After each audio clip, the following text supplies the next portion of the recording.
Roll call, please. Tony? Aye. Jessica Smith? Dennis Anderson? Here.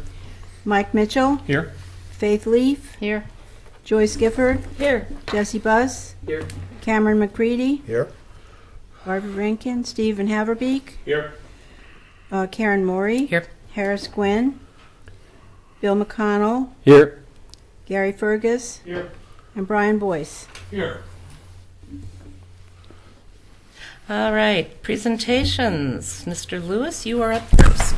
Great. I'll be quick. So I'll go through capital projects, some of the development projects. Just going to skim over. We got a lot going on in Oregon City, and I don't want to take that much time. And talk a little bit about staffing and some of our policy and program stuff. So projects that you might be interested in that I'm highlighting are, I don't know if you noticed, but if you've driven down 99E, I'm sure all of you have driven down 99E from South 2nd down to the tunnel, you'll notice there's a couple of pipes that hang off the edge there, and they're exposed.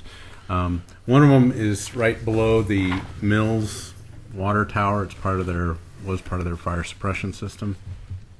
The other one's down off the end of 3rd Street, and that's a city water line. And last year, that water line sprung a leak. So we're in the process of trying to fix it. It's about the most expensive piece of pipe we'll probably ever have to fix because it's in that precarious location of trying to get it off the slope. They're working ODOT's right away to do that. It's a welded piece of pipe, so it's kind of got a special shape to it. You don't see too many that have a welded elbow in them, but so it's got those kind of challenges associated with it. So we're working on a design contract. We hope to work on that probably this summer sometime. But it's a good little project that's out there, and your water fund will be busy working on something that's way more visible than you're used to seeing when it comes to water line work. We've also, we use short lists of consultants when we hire our consultants. So for utilities, we've got a short list of consultants that specialize in utility work, whether it be a pump station or a pipeline, reservoir, those kind of things. And then for transportation, we have also a short list, and we use consultants for more like transportation planning, master planning, that kind of thing, and then other different kinds of consultants, although some of them cross over and do both. But another list that would be more towards transportation infrastructure and rebuilding transportation infrastructure. So our pavement maintenance projects, we select these consultants off the short list, or the Lynn Avenue work, we'd pick them off the short list, those kind of projects. So we're supposed to do it every 3 to 5 years. We did it about 5 years ago for the transportation group, so we're well overdue. It's time for us to create a new short list. And really they submit qualifications. That's the main thing. We can't ask them for pricing necessarily. It's qualifications-based selection. So we've advertised that, and we'll get several interested consultants who will submit proposals, and we'll review those proposals and then make a short list. We typically pick somewhere between 4 and 5 because we don't have enough work to keep all the consultants that would submit on that busy. So that's part of the state contracting purchasing procedures. It kind of keeps us out of trouble with the state and gives us an opportunity to work with consultants that get to know our standards, get to know our preferences, get to know our staff, and so it seems like a pretty good way for us to just continue to do that. So that's another, it's not really a capital project, but it's another project. Our paving program this year is, there's a lot of paving planned for around the library. And the library is required to do waterline work on 6th Street. On their frontage, we're going to extend that work. Our water crew is actually going to do it, so we call it an in-house project. So our water crew is going to take that on this summer, and maybe sooner, actually. We'll probably do it really this spring. But it's really just one block, small diameter stuff, but it's right in the heart of an area that people use a lot. So just know in front of the Pioneer Center, that block of 6th Street is the one that I'm talking about. And there's a couple of museums along there and historic homes. So And our church. And our yeah, church. in the church. So yeah, there's action there, but we think it's a pretty straightforward job. We're just going to take it on ourselves and do it ourselves. That way we can not have to worry about that water line after we pave 6th Street, because that's really kind of what drove that project. The other one that you may have noticed is some utility locating. That's usually what people notice is all the paint on the ground, and that's along 15th Street, really from one end to the next. So if you live in that part of the town, you've seen a lot of utility locates along there. The engineer we're working on, we pulled off of our utility project short list, and they're a company by the name of RH2. We haven't worked with them, so this is our first big project, and it is a pretty big project. That's a lot of water line, and there's a lot of intersections. So if you imagine, just about every intersection has a set of valves and a crossing that gets impacted, and you kind of have to stop that project somewhere. And our goal is, again, to pave 15th Street. So we knew we had an old water line in 15th Street. We've got a history of water line leaks along that. And so we said, well, before we pave it, let's fix that water line.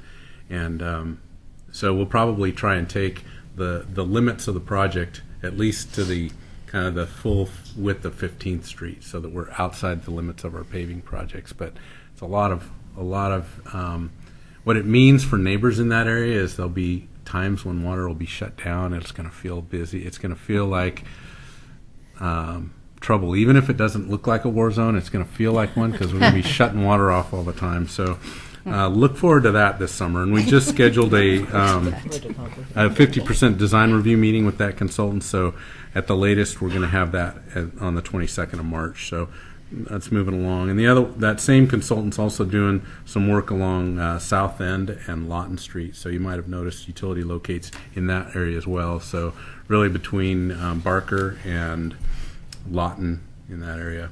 So look for that project.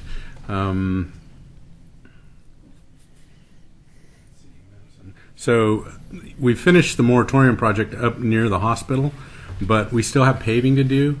A lot of paving in that area. Some of it's trench related. Some of it we're going to ask the contractor to pave as originally planned, which is really just a trench patch, and that's mostly on the lower end of the project down near Madison. But Division Street is, that trench got really wide. We took a lot of the pavement off when we did that little piece of roadway. It's really between Morton and I can't remember the cross street there, but it's maybe 14th in that area.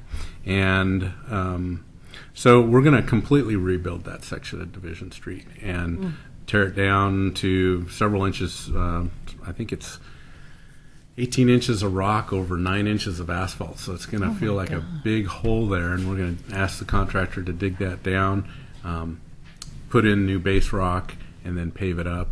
And the reason why that section, that road section is as thick as it is because there's so much bus traffic along there. So all the division really, to be built correctly, should have that kind of a section on it. And so we're going to take that little, I can't remember how many feet it is, but maybe less than 1,000 feet of division and rebuild that. So that's going to happen in the next few months here. Lynn Avenue, they continue to do the design work on that, the survey, and I think they've still got some geotech work to do on that before all the field work is collected.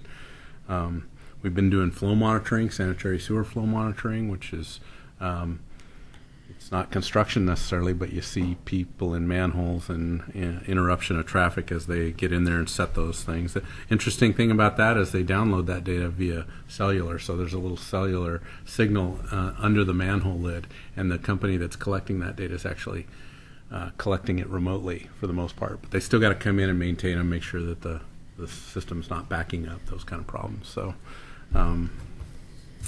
And then Commission's supposed to award a contract with a company by the name of Brown & Caldwell for our stormwater master plan. And that's probably going to be a 14-month process of going through yet another master plan. We've done the water and the sewer and the transportation master plan. Now we're going to do the stormwater master plan. So look forward to that. There will be public involvement. I think we have to run through a land use approval process for that. So those are kind of capital-related projects. So got any questions about that, I can answer them. Yes. John, in Kanema, there's markings on 4th and Blanchard. So would that mean water's going to be shut off, or is it just electrical? Or do we, and I guess more importantly, are we going to be notified in advance of any kind of shut off or digging up of you know what I'm talking about, that intersection? I know the intersection. It's the rise of Blanchard off of 4th going towards the Children's Park. So it's all marked up and very colorful. But we're very concerned about, like, when do you think we might be, or how is it approached to notifying the neighbors that they're going to be going around piles of dirt, or is there worry about things being shut off? I don't know. How far in advance are we given notice? So I don't always know about all the projects where utility locates are called for. It could be, it could be us, or it could be somebody else. It could be power, gas. I'm not really sure. And Well, I can look into it and get back to you. How's Thank that? you. Okay. Any other questions before I go on to John, several of us visited the McLaughlin Neighborhood Association meeting the other night, and Martin had the summer road work plan with him. Is that online? Oh,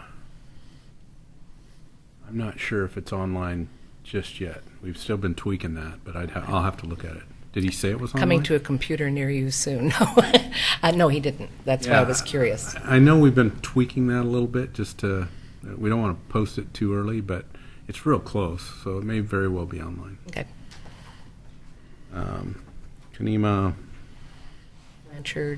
Blanchard. yeah. No, it was And 4th and 4th. Blanchard. 4th and Blanchard. With regard to development review, we've got a lot of projects. Many of them are small, but I just learned that the developer of the Grand Cove submitted plans for that project, which is really mostly off the public right-of-way. So there's the area behind the shopping center is where most of the garden apartments are planned. But they're also at the same time taking care of the roadway, and they're doing some utility work. So they've got to put in water, stormwater. They've got to connect to sewer. I don't think we're replacing the sewer there. And they're essentially, in some places, lowering the roadway, and then they're building a roundabout there. That combined with the grading work that they're doing behind the treatment plant, and some of the fill work that they're taking that soil from behind the treatment plant and they're moving it across Main Street Extension and going to be filling the area behind the Oregon City Shopping Center. And so all that means we haven't landed on how long we'll have Main Street closed, but we know that it'll just make sense for safety reasons to close Main Street Extension. So we're still working through that, but they just submitted plans, so we haven't seen a new set of plans from the Cove for several years. So this is the first time we're actually going to see their proposal in real engineered plan form. So we've got some time to get through that. Other than that, we have got pretty active with pre-application meetings. So pre-application meetings are usually after the developer's put some thought into his development, but wants to find out what kind of conditions might be associated with the code and engineering requirements. So we've got like 10 pre-apps in March, which is a bunch. So that, to me, and I looked at the list, and some of them are smaller projects, or most of them are smaller projects, but they all look like projects that I think are probably going to move forward. So that's good news on the development front. With regard to staffing, we're pretty much staffed up in Public Works. We've got a new construction inspector. His name is Stan Orr. Young guy, pretty aggressive guy, and planning to make Oregon City a better place. So hopefully that'll happen. And then we just got a lot of, I call them program kind of things. I already mentioned the master plan, sewer flow monitoring. We're working with CRW on some new agreements. On the 8th, we're going to have yet another SDC forum update for the city commissions. So we've been working on that for several months now. And When with is that going to be? The 8th. Like tomorrow? Or Tomorrow, you're right, yes, tomorrow. I Time was flies. trying to- I was trying Yes, to- are you it's still work talking March session. or April? No, Okay. March, sorry. Okay. And with that, other than questions, I'm done. Okay. And actually, as a lead into the next topic, I have a funny. The late 1860s, the first water system went in Oregon City. There was a reservoir on the bluff and a water-fed line down to Main Street at 3rd. Hopefully your pipe's a little newer than that. But it was put in by private individuals because the city didn't have the money. But it fed our first 10 fire hydrants. Interesting. So you're kind of in the same area. There is a pipeline that we abandoned in Singer Park, and I wouldn't be surprised if that was that part of that original line. It'd be interesting if you come across things, take pictures for me. Christina, are you the next presenter?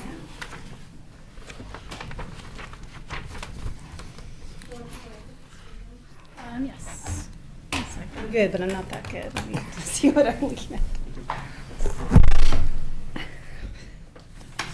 All right.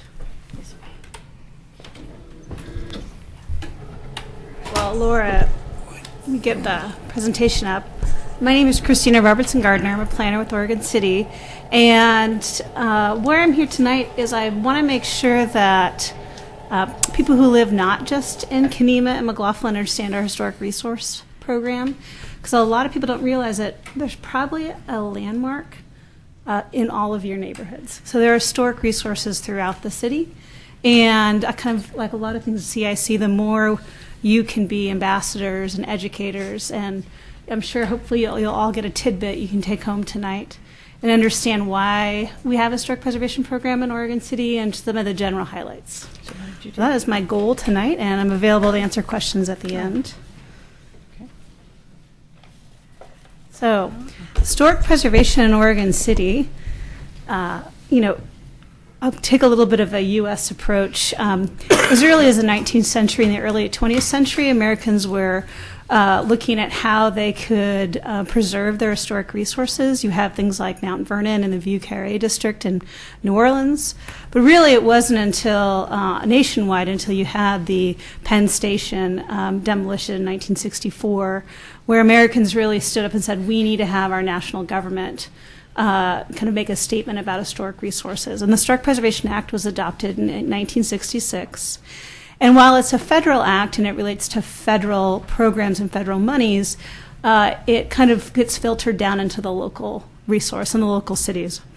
So we in Oregon City are a certified local government. We actually was the first certified local government in Oregon, like all four city things in Oregon City. But what that means is we're able to take advantage of the CLG program through the State Historic Preservation Office. And like a lot of those programs, we have access to grant monies if we meet certain criteria. And those things involve having a preservation commission, having local review of landmarks, having local review of alterations and new construction. There's a couple more, but basically having a good preservation ordinance. And we've been able to take advantage of this certified local government program for a little over 30 years. So it's been a great resource for Oregon City. We're not a city with deep pockets, and so we really depend on our grants from the State Historic Preservation Office. As part of that, we have an historic review board. It's a 5-member board made up of a Kenema resident, a McLaughlin resident, an architect, a member of the Chamber of Commerce, and an at-large member. And we require 3 out of those 5 positions to be residents of Oregon City. So over time, sometimes there is a non-resident, and usually because they're bringing preservation expertise to the table, and it's really helpful. So the things that the Historic Review Board and our Historic Preservation Program does, we review exterior alterations that go beyond maintenance and repair, additions, new construction in our 2 historic districts. We celebrate Preservation Month every May, and we take advantage of certified local government grants. And those have been everything from National Register listing of our, recently of our elevator promenade in Carnegie. That was helped paid for by a preservation grant. We did a citywide survey that won actually a state award, as well as other education works get paid for that. So that's been very helpful. And actually this spring, we are in a collaboration with Clackamas County's Historic Society to do some preservation presentations and DIY workshops as part of their new museum exhibit about the built resource and historic resources in Clackamas County. So we're really excited to once again provide a collaboration with our Clackamas County Historic Society. So you will be probably seeing notices about events to go to about old homes and how to take care of your old house. Let's see.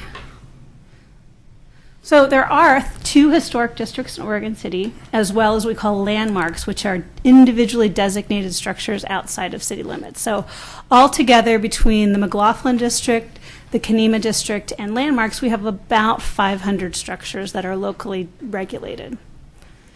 The Kenema District is a National Register district that was nominated in 1977, and we've been having our local ordinance since the early 80s.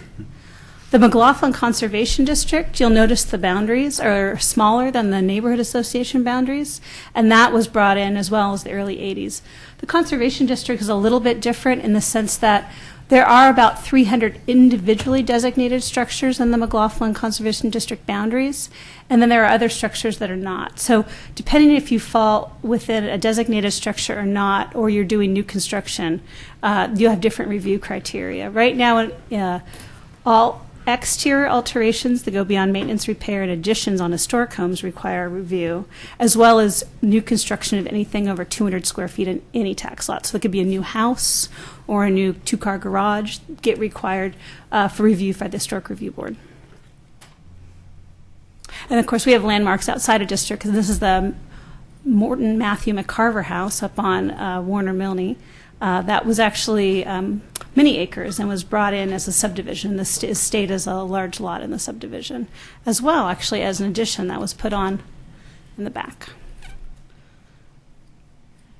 So you bought a historic house. Now what? Here are some basic FAQs that, especially when you are talking to people, it's always good to kind of know how we do it in Oregon City. Every community kind of finds their right place in preservation. There's kind of the big sideboards of we don't want to be colonial Williamsburg and create a fake history and import a history that wasn't there, and yet we want most of our additions and infill to be historically compatible. So there's a lot of gray area in the middle, and we as a city, through hearings and ordinances and strategy, have kind of figured out where we fall in. So here's some answers for Oregon City.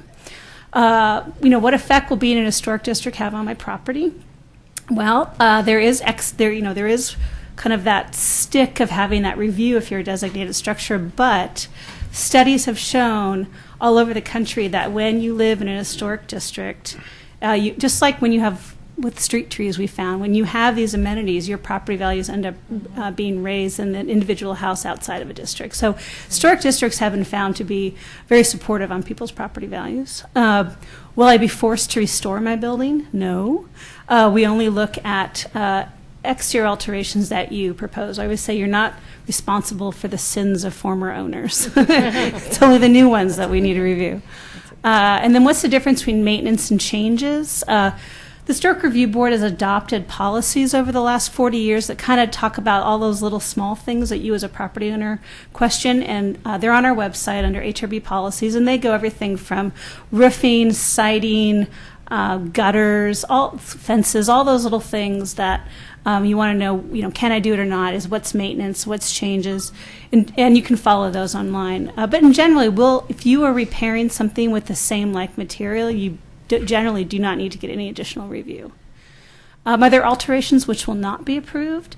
There's definitely some alterations that, no matter how sensitive your design is, will not get approved, and that would be large attached garages that are taking kind of precedent from the building, installation of vinyl windows or vinyl siding or cement board siding on historic resources. So there is, I can work with property owners and kind of let them know kind of the big picture, things that probably will not get approved. Finally, does the ordinance control what color I may paint my house? We've chosen not to review paint color. At the end of the day, we see if you painted your historic home Pepto-Bismol pink, it may be atrocious, but you can always repaint it. So we really have kind of zoned in on saying, what are the things that will irretrievably reduce the historic significance of my property, and that is replacing historic windows, replacing siding, taking out historic details, and we'll let you have your Pepto-Bismol pink house, and we'll let you deal with your neighbors yourself. But we are a resource, and if you have questions about, I have a Craftsman bungalow, what are the appropriate paint colors, I have a Queen Anne, we're happy to help, but we don't require prior review or have a paint palette that's required. And then we'll be in an historic district, raise my taxes. Your taxes will be raised as anybody else does based on, the Oregon and Clackamas County tax assessment. What there is a program, and not many people take advantage of it, but there is a program on the state level called special assessment. Whereas if you're on the national register, and we have a couple buildings in Oregon City, but you have to be on the national register and propose a rehabilitation program, and then you can have a reduction in your assessed value and your property taxes. But for a lot of single-family property owners, the work and the fees involved often don't.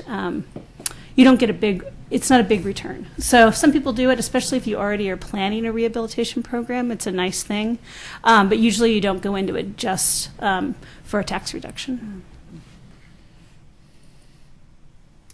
So just real briefly, we have design guidelines for alteration additions as well as design guidelines for new construction. And they're available on our website under Historic Info and Planning. And in general, these guidelines for alterations and additions, we adopt the Secretary of Interior Standards for Rehabilitation, which is a nationwide standards. There are 10 standards. They're very broad, but they kind of create this framework of how to think about additions. As well as we then adopted some more Oregon City specific. And this house on 8th Street is a great example. You'll see from the front the historic volume right here. And then here's an addition that was added on. So this is just an example of something that did go through a historic review board process. There's a breezeway that connects the main house to the garage and little living space above. But at the end of the day, the historic volume, you still understand where the historic volume was, even though you're able to add a fair amount of additional living space. So we can work with property owners to see about with additions to make sure at the end of the day that your historic volume is still the most prominent volume. And any additions are always secondary, both in size and appearance. We have design guidelines for new construction. So if you are in the McLaughlin or Kenema district, these were adopted in 2006. And when I talk about that gray area in the middle, the balance of not being Colonial Williamsburg and having all brand new, houses that may be up in a subdivision in Oregon City, we went through a public process with both neighborhoods as well through the Historic Review Board and our city commission. We adopted these design guidelines, and they try to hold a very clear path for people. So if you are the average homeowner that says, I just want to build a new house in McLaughlin, tell me how to do it. You can follow these, and for the most part, you have a pretty strong process to get you through. Now, if you want to do something a little bit different, or maybe you say, I really like modern buildings. Is there a way for me to build modern in the McLaughlin? We would say it depends, which is always a great planning answer. But what we say is this is the kind of the safe harbor, clear path. Anything that's different or unique, it's really up to the applicant to kind of prove to the Historic Review Board through a notice hearing how a unique architectural style or approach would be compatible to the district. So what you see here online is really that predictable safe harbor path. We also have a preservation grant program, so if you are designated, and especially for the people in your neighborhood that may own historic landmarks and may not know about our preservation grant program, we give out 5 $1,000 grants every year for window repair, wood storm windows, porch, roof, and foundation repair, and replacement of missing elements. And it's a 50-50 matching grant. So if you're a historic homeowner who maybe wants to take a look at repairing 2 wood windows in your house, we can help pay for that. Especially the board wants to put their money into helping property owners take care of their old growth wood windows. We'll help pay for the reglazing, weather stripping, rehanging weights, all the things that can bring your historic wood windows back. We also help with both interior and exterior storm windows, and also education about often people think that they need to replace their window with a new wood window or a new window for energy savings. And studies have shown that a storm window and a historic old-growth wood window have almost the same R value as a new window. And so you have to think about kind of the amortization costs of all that money you just spent on a new window and how long it's going to take for you to make that money back, whereas we can help with other options that can retain your historic windows. So that's something the Historic Review Board is very passionate, as well as helping with original siding replacement. Often people's southern elevation takes the most beating, and so helping to get the right milled shiplap siding or channeled siding will help pay for that. And the last part that's been really, I think, pretty powerful watching what's happening in Portland. Oregon City, you can let everyone know, for your Portland friends, that we have something that Portland doesn't have, and that's demolition denial and demolition by neglect. And those were adopted in 2008, and they work together.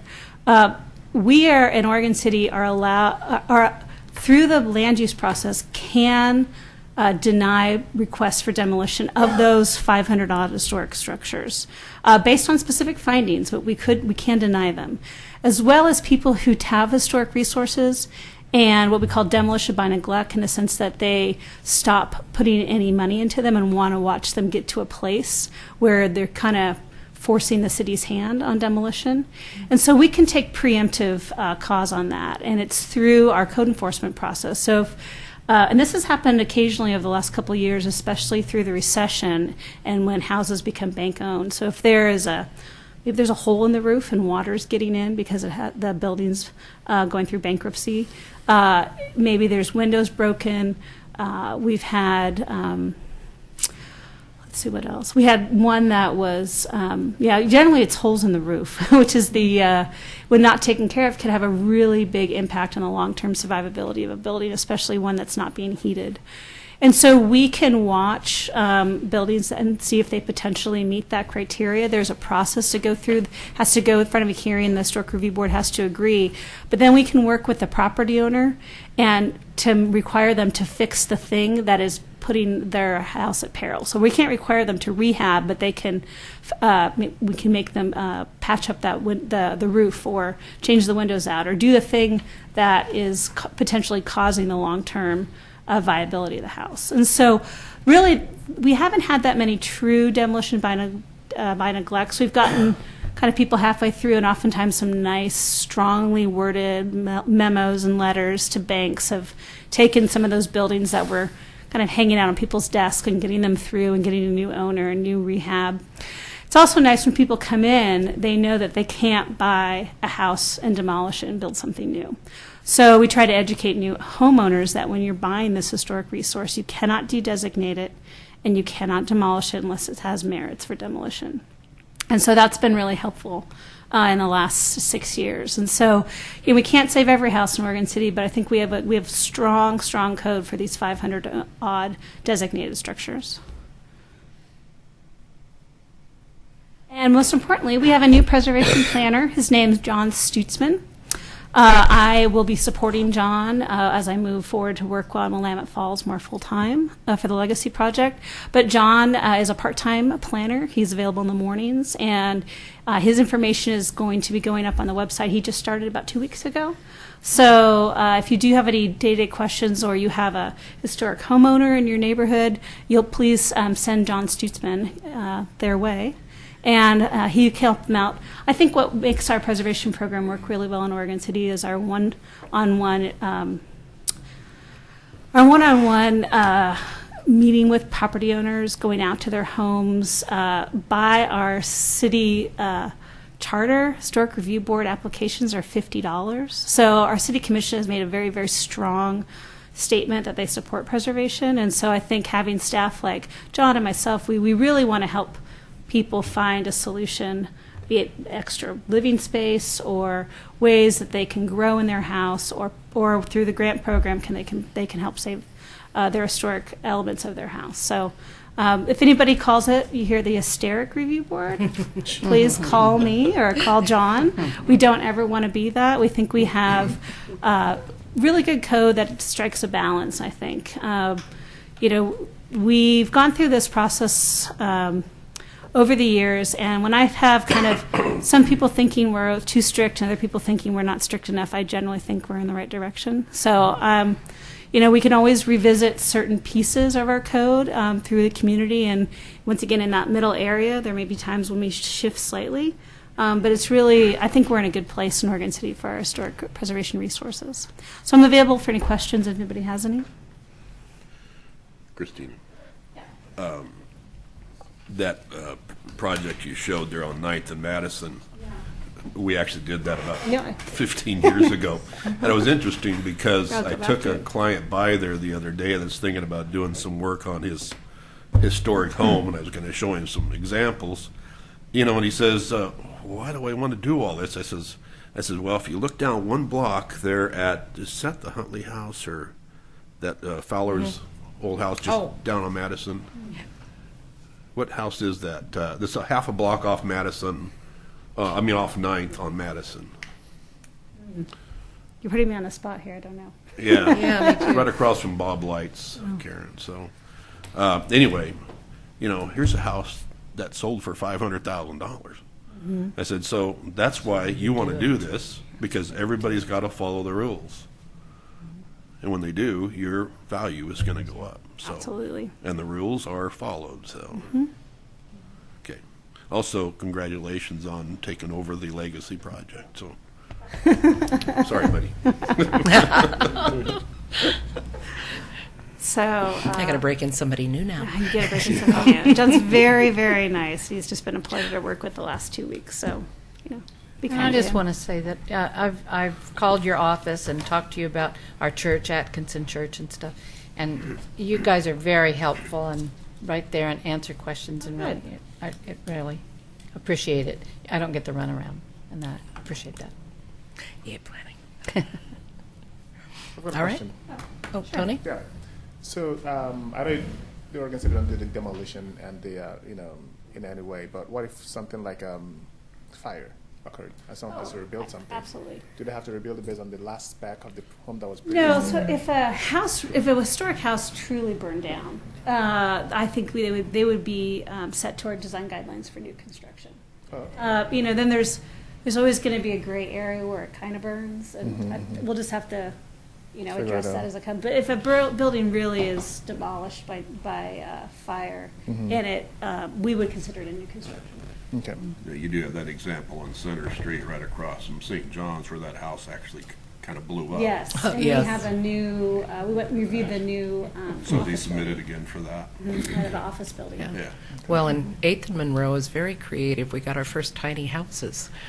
Oh, it's true. Yeah, that was a. That Are was those a, for sale? Are they renting those? They're renting. And They're that, rent- yeah. That was actually one that was a grandfathered fourplex, and so they got to retain their 4-unit status, but the new construction was reviewed. So it was kind of a unique one. Very unique, yeah. And it was an old vernacular that had been broken up, that burnt. But you retain your number of dwelling units, even if there is. So instead of just building one building, they chose to build 4. Yeah, but looking at a massing versus kind of impact. Rather than a big cube, they went for 4 small. I didn't know rectangles. what the reasoning for that was, why you didn't go to the standard 4-unit apartment building and doing those separate ones. It just seems like it was more expensive to do it that way, but. We only review the things that are presented. Very well. Hey, and we've entered this century. Yeah, So. right. We have a wealth of information on our website, so if anybody has any questions. Oh, also, we have part of our CLG grant, there will be a new homeowner packet we're still working on layout. So these are going to be mailed to all 500 historic owners this spring, as well as available online. So we're just doing our final formatting and changing my name on this part. All right, All right. Thank you, Christine. sure. All right, public comment. We have 2 comment cards, and I think you 2 get along well, so you can both come up. Bob LaSalle, Ken Basinger. Bob's first.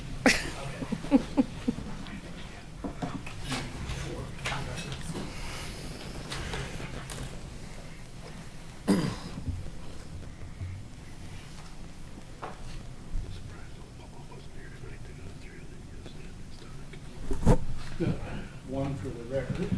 Thank you. And then these you can pass out. I don't have enough copies for everybody.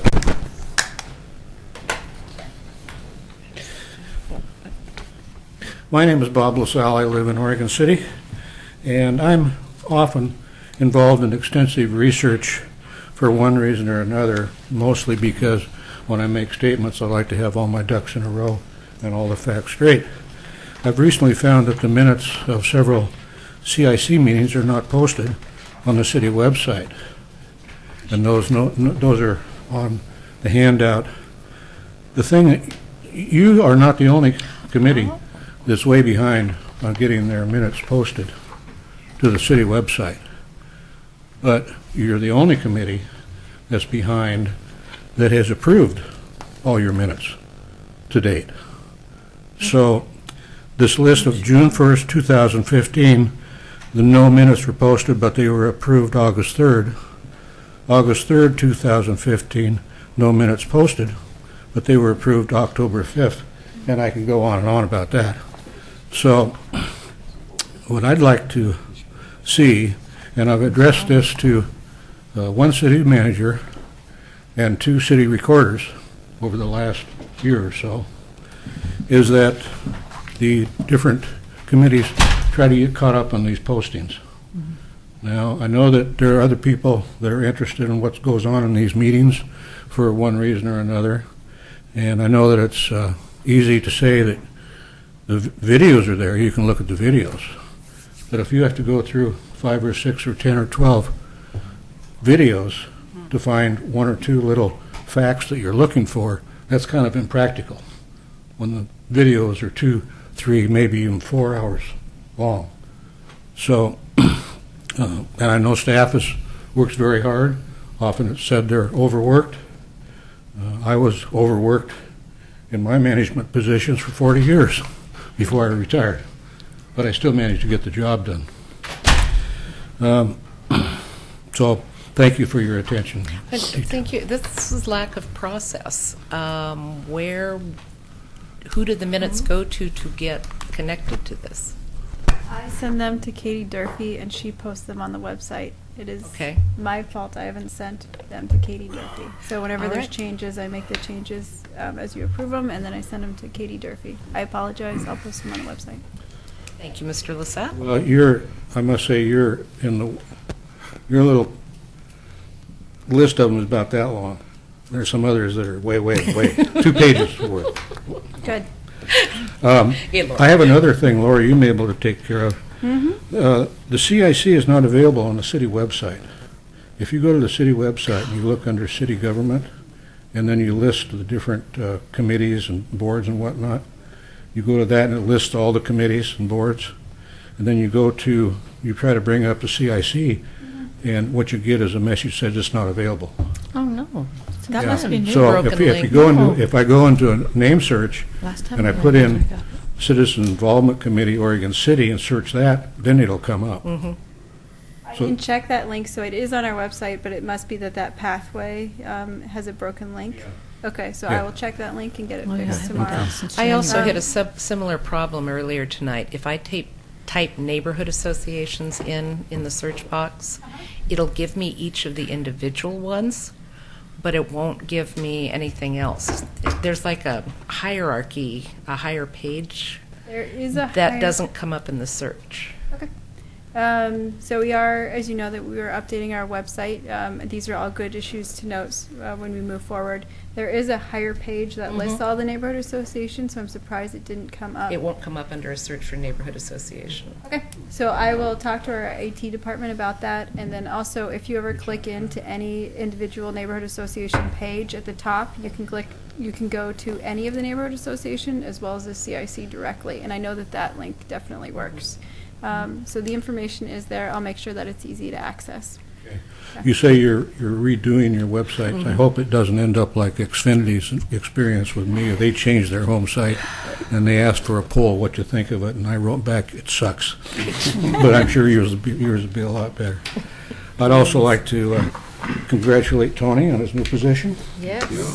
I ran into Tony a week and a half, 2 weeks ago. He was just leaving City Hall, and I was just going in for a TAC meeting, and so we talked a little bit, and he gave a suggestion to me. And that was, somebody ought to take a picture of him now, and then Before he does an a Obama. picture of him a year from now. See the difference. Like the The president. gray hairs and all. He'll look just like Brian Shaw again. That's all I have. Thank you very much. Thank you very much, Mr. LaSalle. Mr. Basinger. I'm Ken Basinger, 516 First Avenue in Kenema, but I'm not going to shout at you or anything.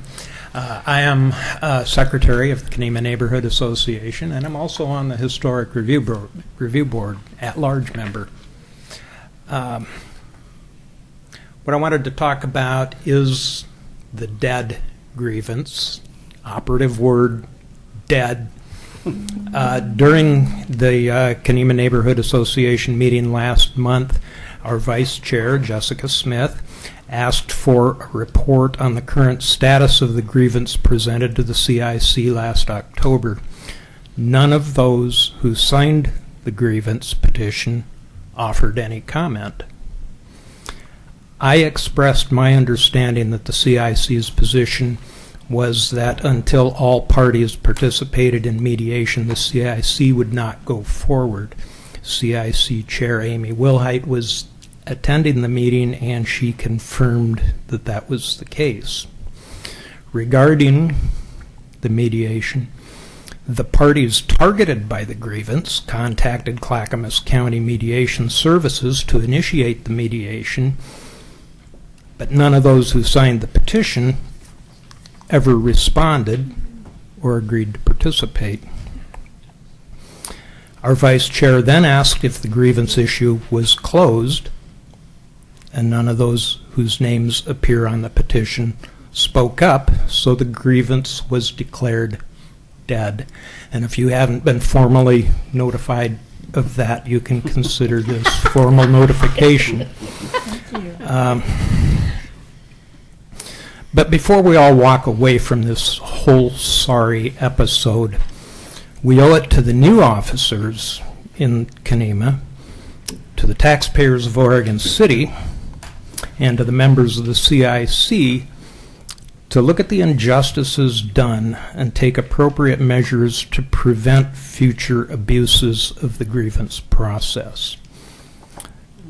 Let's not kid ourselves about the purpose of this most recent grievance. It was intended solely to influence the outcome of votes in the neighborhood association meetings. The accusations made had no merit, and the petitioners provided absolutely no documentation to support their claims of malfeasance. We find it shameful that these few individuals should repeatedly waste your time in a blatant abuse of the system, wagging the dog, just as we're appalled at the disgraceful conduct of these same individuals in neighborhood association, city commission, and CIC meetings over the past 2 years. They've done this to you twice. They've done it to us continuously over the last 2 years. 2 grievances, neither one supported by one single piece of valid documentation. Both grievances were nothing but empty accusations, and they wasted hundreds of hours of your time and many, many more hours of our time. So, we ask that you take a very hard look at the way any future grievances are handled. The necessary first step has to be to ensure that the petitioners have first complied with their neighborhood association bylaws. Had that been done with the 2 Kenema grievances, you would never have had to waste your time because the petitioners completely bypassed process required by our bylaws. And secondly, the grievances need to be vetted. I could come in here and say the sky is orange. But wouldn't you ask for a photo to show that? Any grievance not supported by credible documentation should be rejected out of hand. The burden of proof has to lie with the accusers. So, please do these things to prevent the frivolous manipulation of the CIC and of the neighborhood associations by a few irresponsible citizens. And I thank you for your time. Thank you.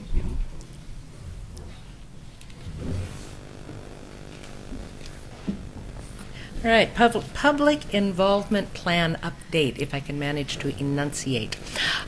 We have had 3 meetings, we being now Jesse, Amy, Barbara, Gary, myself. Jessica has had to withdraw. I think it became, and Steve Van Heverbeek. Sorry, dear.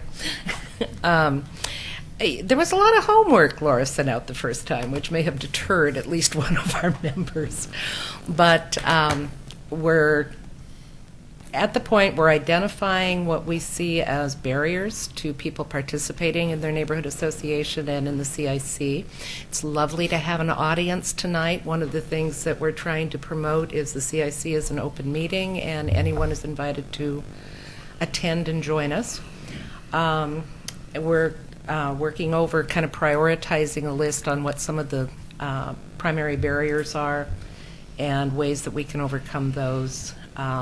And, everyone keep in mind that we want as many people and as big a diversity of people participating at the neighborhood association level and also coming to visit us at CIC. And we have 2 more meetings? 2 more meetings. We're meeting every other Friday. So if you have some overwhelming idea that you think is stopping half your neighborhood from arriving at your meeting, send an email to Amy or me or to Laura. We can add it or see if it's already on our list. We have a rather extensive list of things that we have identified. Okay? And, Laura has a sign-up sheet for the National Night Out. That is Tuesday, August 2nd from 5:30 to 8:30 p.m. And also the Health and Safety Fair at the Danielson Hilltop Mall. That is Saturday, September 10th, 9 a.m. to 2:30 p.m. And being a very efficient individual, she has also attached a chart of neighborhood association meetings. What we'd like to do is pass this around. We'd like to run out of lines for the 2 public events for volunteers to help us man the tables for those 2 events. If you would like to commit yourself to visiting another neighborhood association, please feel free to go ahead and write it down or take note. The agenda has all of the other neighborhood association meetings. The other night, actually I may have to agree with Laura somewhat here, we might want to apportion ourselves. Amy, Faith, and myself all showed up at the McLaughlin Neighborhood Association meeting the other night, but we had a lovely time. Thank you. It was nice having you. But possibly so we don't hit like a neighborhood association that typically has 5 members in attendance and has 8 CIC members show up. This might be embarrassing. So as the list goes around, please sign up for the public events, and if you'd like to sign up for visiting one of the other neighborhood associations, there are lines available for that too. And it's very interesting to visit other neighborhoods because it can be completely different from yours. Mm-hmm. Approval of the minutes. All right. So we have the minutes for February 1st, 2016. Would you like to do approval by hand? Are there any errors or comments? Actually, I'm always happy with minutes. Are there any objections to approving the minutes as distributed? Hearing none, they are approved. Wow. I'm going to get home. I like home the and, way you run the meeting. I'm going to say I'm going to get home. Yeah, Yeah. whoa. Well, okay. I got a new favorite TV show that's on at 9 o'clock. So, all right. Round table, beginning with Tony. We have a second bi-monthly meeting for Buckle Hills Neighborhood tomorrow at 7 p.m. Since the beginning of the year, we've been having our meetings instead of every quarter. We've been doing every 2 months. So first one was January, and then the next one is coming up tomorrow. Until then, everything is good in the neighborhood. Yes. Okay. Mr. Shaw, would you like to contribute since you're in the row there? Well, yes, I will. You know, as far as at the city commission level, we appreciate everybody taking time out from their life and attending CIC, and it's really been a joy to do this, and I've seen it come a long ways here in the last year. And so when that happens, I like to recognize individuals that have done something extraordinary, and this is an extraordinary little book here by your chair tonight, Karen Morey. If you haven't had a chance to take a look at this yet, I believe they're down at the museum. Mm-hmm. And great work, Mary, or Karen, excuse me. And highly recommend this. Is the book on Oregon City floods. So very, very great book, Karen. Is that an autographed copy? This one is, yeah. He did come to the signing. And the last thing was, I don't know if Dennis, were you going to talk about your little check you wrote there the other day from the Kanema Association there? This was a letter. Yes, we could. I'll do it for you. How's that? Okay, go ahead. This is from the Kanema Neighborhood Association to Officer Jason Paul. Is that how you pronounce that? Okay.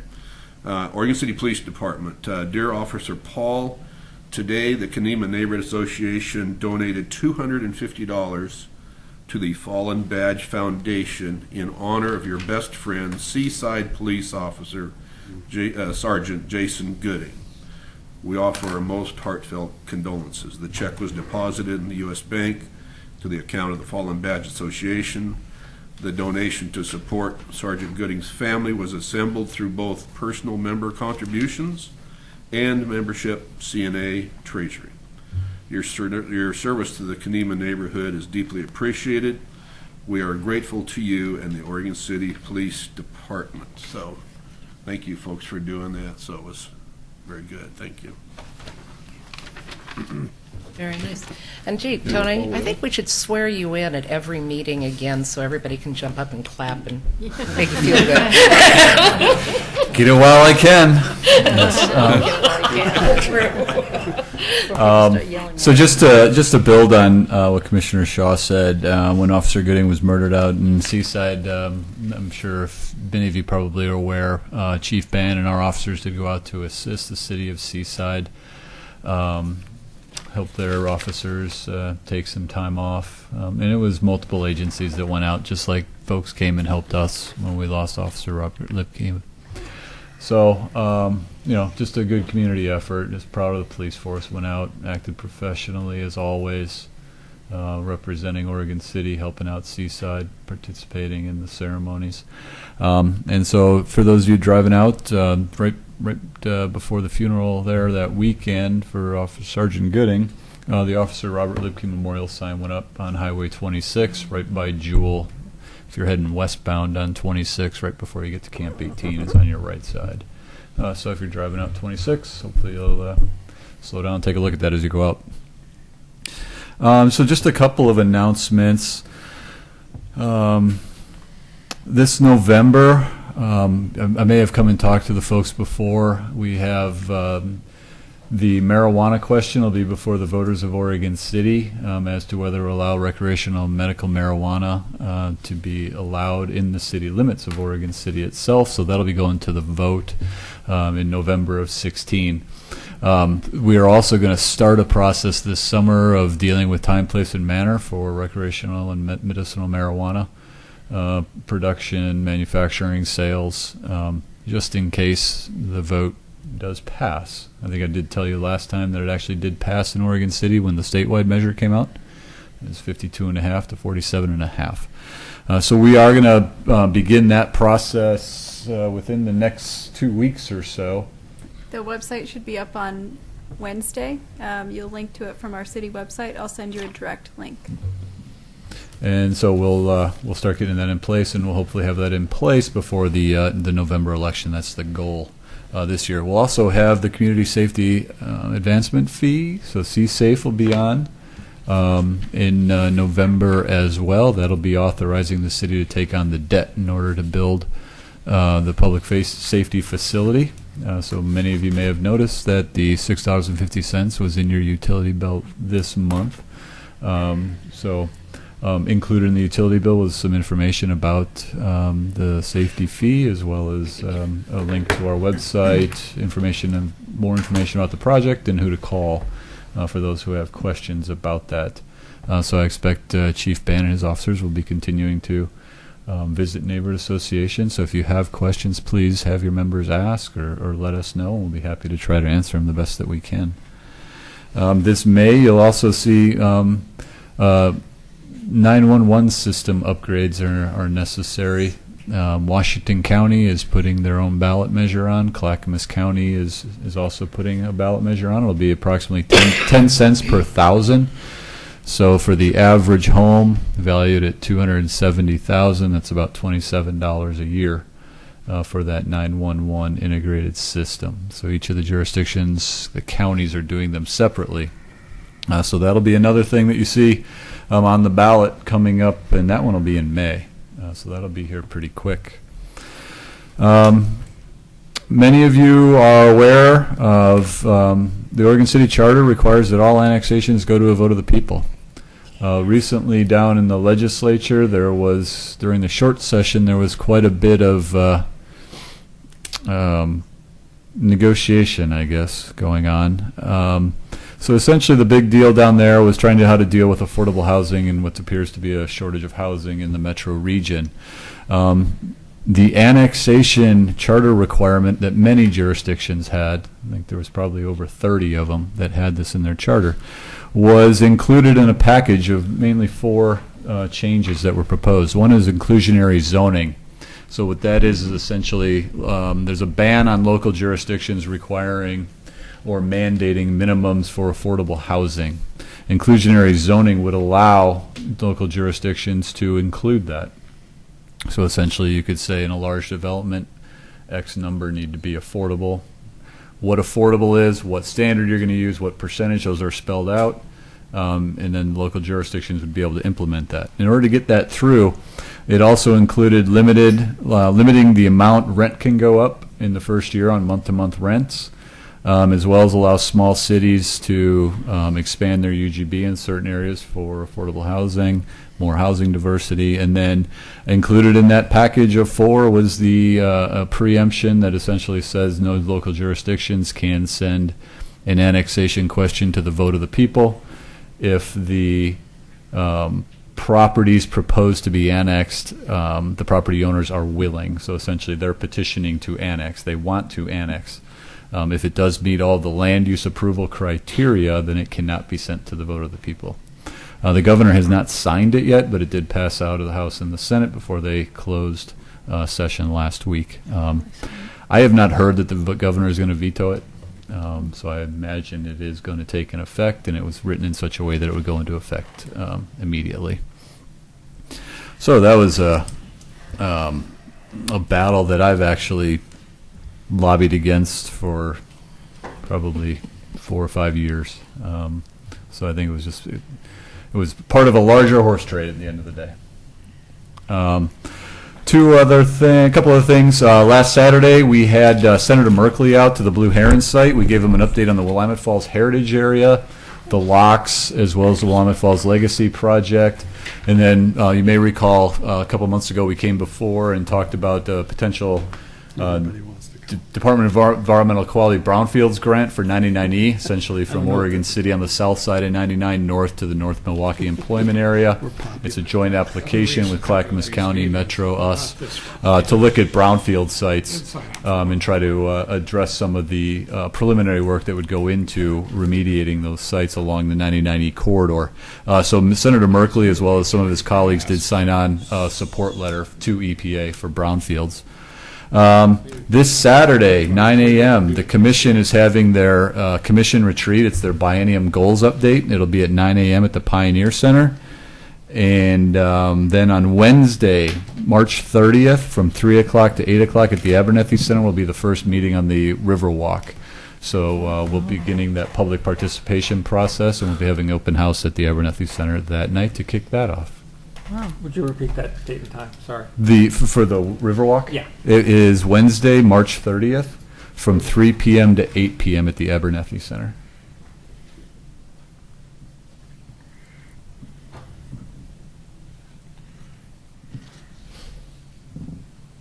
I was going to say real quickly, I stopped and talked to Pete a little bit the other day. A news reporter had commented that a minor change was made with that annexation by consent.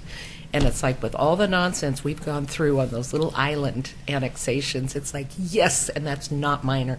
That was a good thing. But clarification on CSAFE. The vote in November is to issue the bonds. It is to authorize, yes. So whether it fails or passes, it will not affect collecting the CSAFE funds. Correct. Yes, that is correct. Okay. Laura? All right, thank you.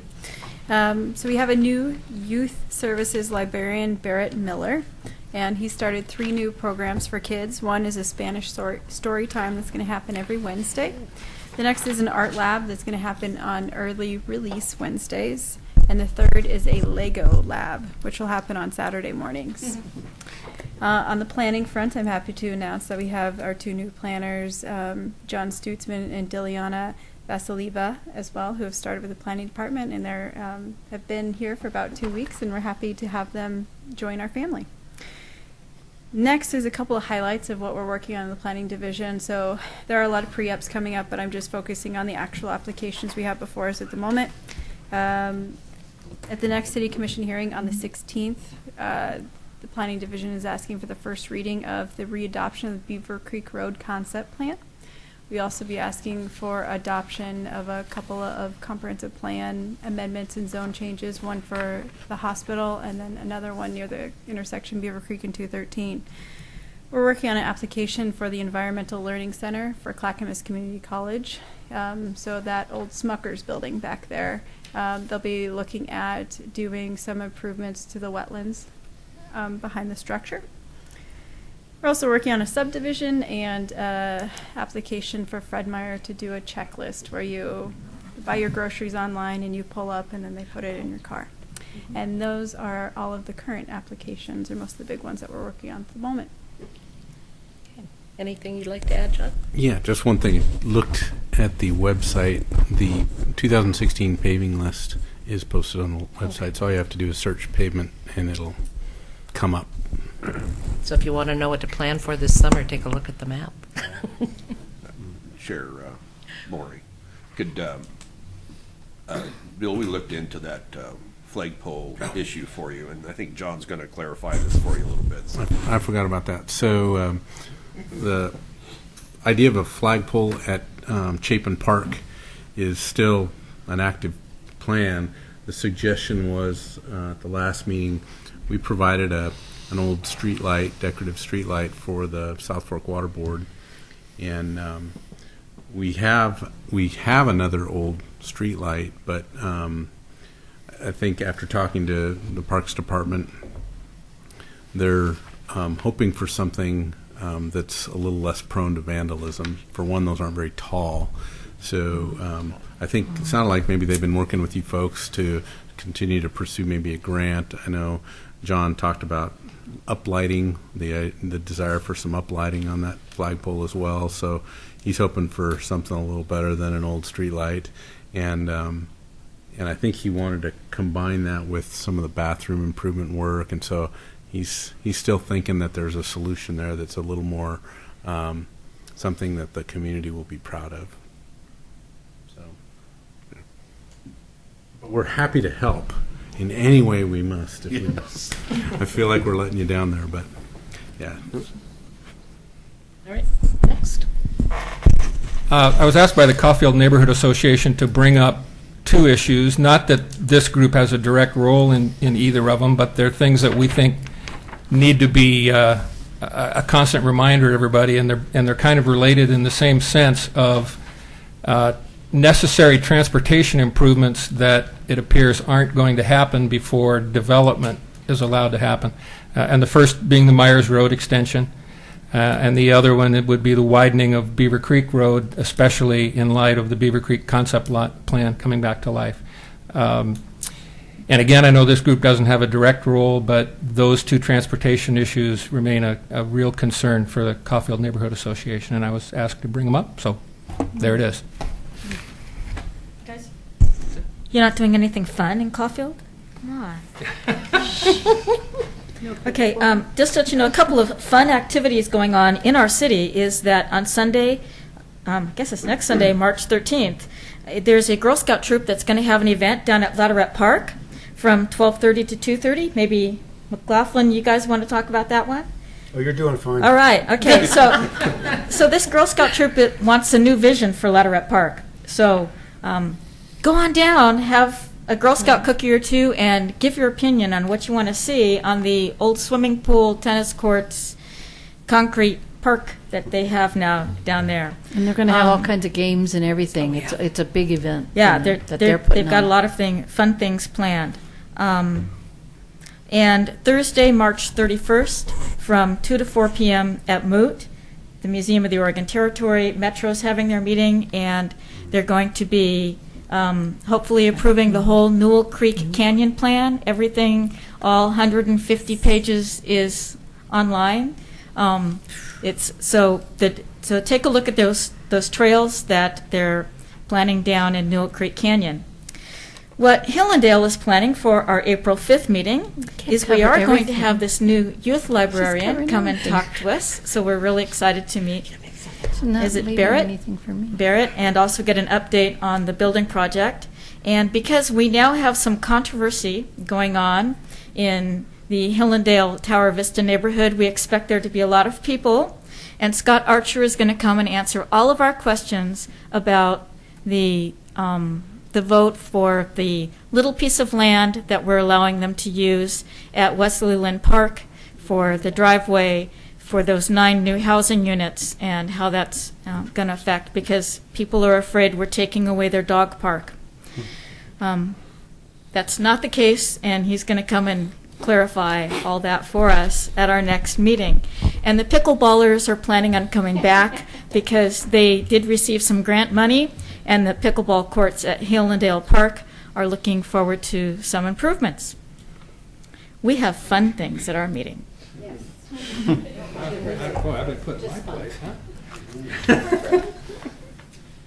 We have fun things at Park Place too. Good. We had a very nice meeting on February 22nd. Scott Archer did a wonderful job presenting. He has presented it here about the parks, and the people that came, we had a very large attendance for our neighborhood. We're amazed at how many parks and the responsibility that goes with it. Maureen Cole gave us an update on the library. We met our new police officer, Joe Pagano, and he brought us up to date on the call activity for the month of January, and citywide cleanup scheduled for April 30th. 23rd? 23rd. Okay, thanks. This month's upcoming water bill will show, he told us about that too. We had updates on the continuing problems with some water issues in our neighborhood with the new construction on Ames Street, and other than that, we had prizes and everything was really well attended and appreciated in Park Place. So, next meeting is in March, is the steering committee meeting. It's on the calendar. That's it. Okay. Rivercrest has a meeting coming up a week from Thursday. The lovely Mr. LaSalle has now been officially invited to talk about Drive Safe Oregon City.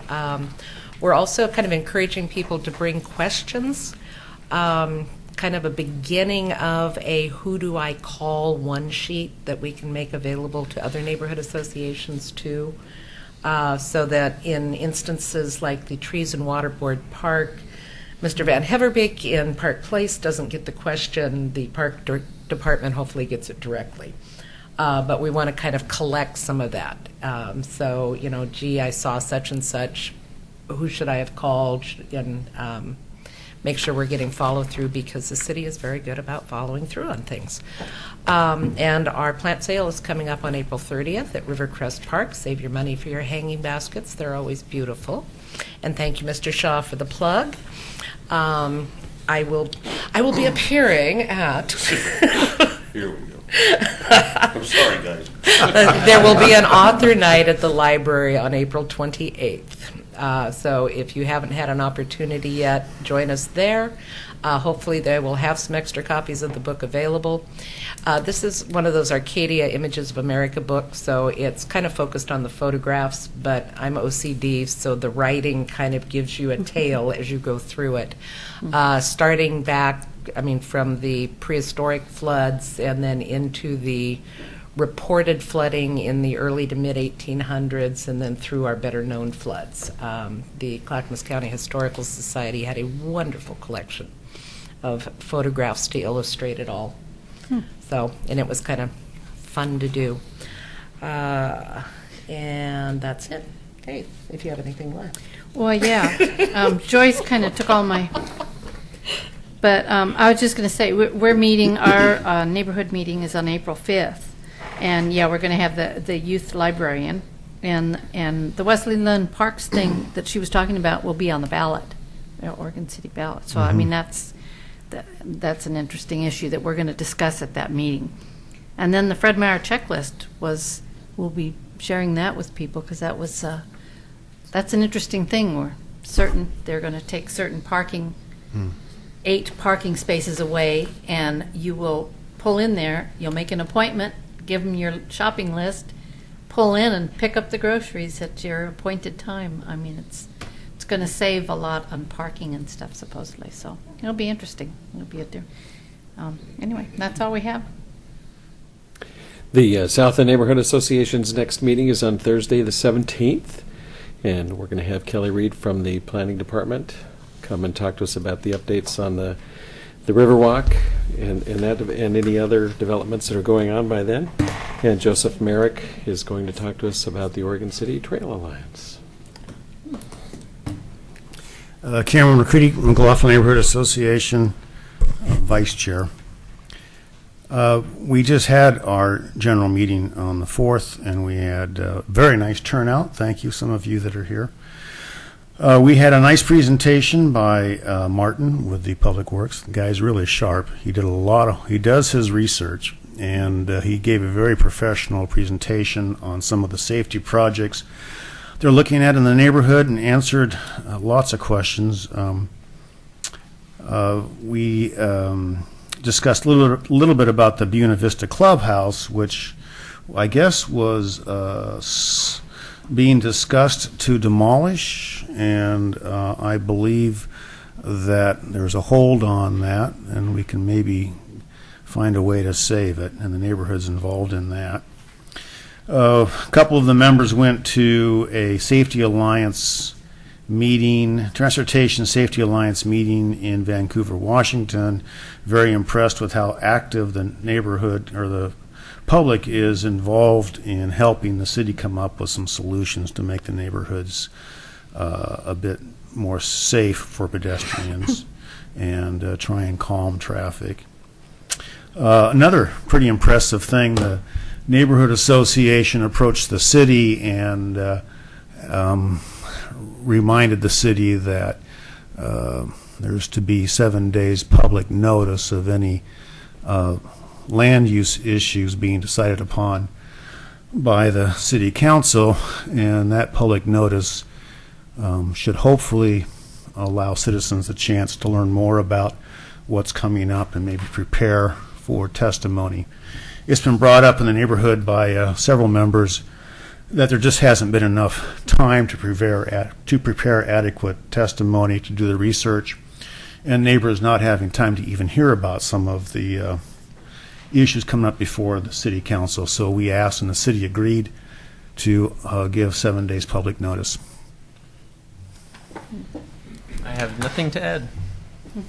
Steve? Just want to reiterate that the city cleanup is April 23rd, and meet at Clackamas Park at 9 a.m. Okay. Brad? Two Rivers Neighborhood Association is about halfway between meetings right now, so I haven't planned for the next one, and I've already forgotten the last one.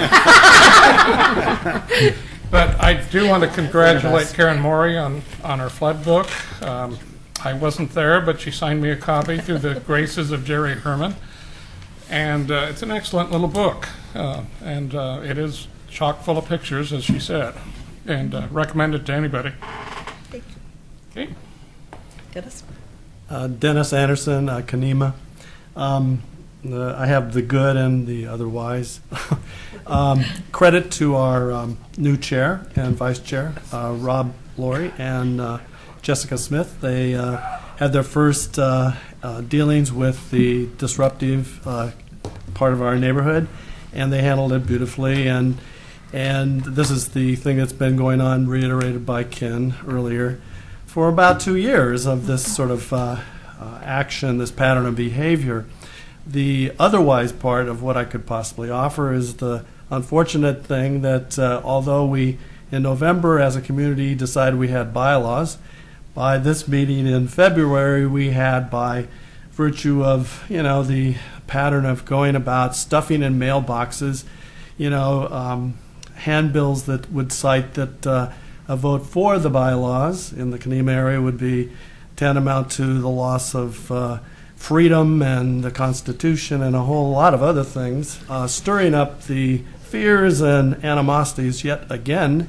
And so we came to the meeting on February, and we had a great turnout. Amy was there, and the fact that we had a majority was not enough. We needed 2/3. And so the motion for the bylaws, it's sort of like is on, it's no more, or it's on a hold pass. And so now here we are at Kanema, the neighbors of Kanema, without bylaws. We have a paper in the city, a document that probably got there just like the stuffing in the mailboxes.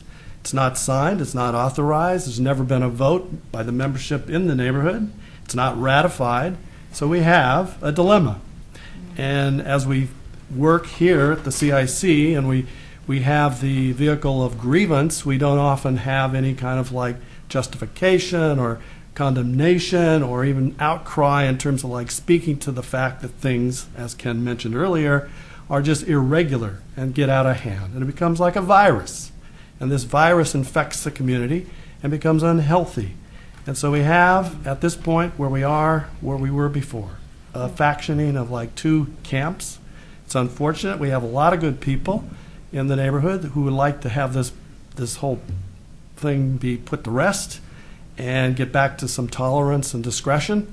And we still have this sort of like, this nipping dog at the ankle thing. And I think it's just, it's not a good thing, and I wouldn't want to inflict it on any other neighborhood. And I know we all have our neighborhoods with points of view, but I think what's important, and so important to this body, is that in a neighborhood there can be, it's not supposed to be a utopia, there should be voices heard, there should be a way of getting back to tolerance and discretion, and there should be some help from a body like this to call out these people who are, and there are only a few, but they stir up the radical, they cause people not to attend, And so we go forward with positive ideas on how to get participation in the neighborhoods, to get the word out to the communities. And what we have to deal with as a body, we should address the problem where people speaking out of turn, and even though Rob did a great job, and I think he's on the right path, and I think he's commended by a lot of people that went to that meeting in February, the fact remains that it only takes a handful to continually stir up the mud and to cause people to fear and to create animosities between neighbors, and this is not healthy. And I think we need, as a body, to look into this. Maybe there's ways. I mean, we're not looking for like some, penalty of any nature, but I mean, something should be called out and singled out to identify people who are just irate and uncooperative and don't think of the neighborhood. And but it does, and it is a factor in why people don't attend neighborhood associations. Why would you want to go out on whatever night you have your meeting and listen to somebody go through a diatribe that's pretty juvenile and unprofessional, and you lose all the sight of like what the community is about. We have good things in our community. We have a lot of things that we like to address, but we spend for 2 years too much time, too much energy, and some of you here have participated in that loss of energy and time, and it goes on. And here we are again 2 years later, and we're ready to back our new chair and our vice chair. And they, without the history of the 2 years, I might add, they are looking forward, and we want to support that. But I'll probably report in April, which is our next meeting, the 21st, that we're probably going to have some kind of like problem with like where we are. We really probably should be working on just with Robert's Rules of Order. We have no official ratified bylaws. I don't know how this goes forward without some concessions, without some tolerance, without some kind of like dialogue that would ameliorate the problem. It's as I look back over this 2 years of experience, it's just been terrible in terms of like it continually doesn't get resolved because the parties who raise the issue don't want to mediate. So the mediation idea, the vehicle, back to what I was saying, doesn't necessarily always work out so well. But we need to perhaps revisit that and figure out a way to at least single out the people who maybe they should be censored, or maybe they should be, called out for, just being wasting people's time. But that said, I'm a little disappointed. I'm disappointed for a lot of good neighbors, 8 or more, who worked very hard for over a year, template from the city on putting together a bylaws with concern and thought for all the neighbors and with all the viewpoints. And so we had this little agitated handbill that went out, and it was enough to stir up the imagination of people who were really a part of this for the last 2 years. And obviously they voted to the degree that we didn't get 2/3 vote. So we don't have bylaws. We have a crazy kind of situation where we have this divisive attitude that's going on, and it's unfortunate. It's very unfortunate. One thing we had discussed a little bit at this PIP meeting, that we need to look at providing some form of leadership training, which sometimes can be helpful. It's not in the leadership in our neighborhood. Sometimes there's tricks in meetings that can be helpful, but the other thing is I've taught some parliamentary procedure. You do have bylaws. Your bylaws are the last set that there is documentation that they were approved by a 2/3 vote. There's no record. It's not. I've asked the city. There's no ratification. There's no. You got to remember, we're dealing with this sort of animal that I call it an animal of disruption. Is that fact we have had no signatures. We have had no minutes taken. We have no ratification. We have a paper at the city without purpose. It got there somehow. It wasn't the body of people who are so disgruntled worked off of the hip. They took no minutes. They didn't use the bylaws. It became only essential to them when they lost their position. Okay, And- let me talk to you after the meeting, Okay. because you probably have pre-existing bylaws that you can show documentation Further back than for. 2004? Yeah. So let me talk to you after the meeting. Okay. Gary? I have nothing to add. Say hurrah, flagpole. I've been waiting here just to say that. And speaking of flagpoles, I was very pleased when I drove up to see the flag at half-mast for Nancy Reagan. Yeah. Note the passing of a wonderful lady. What is he asking us to do? Much we can. All right, anything?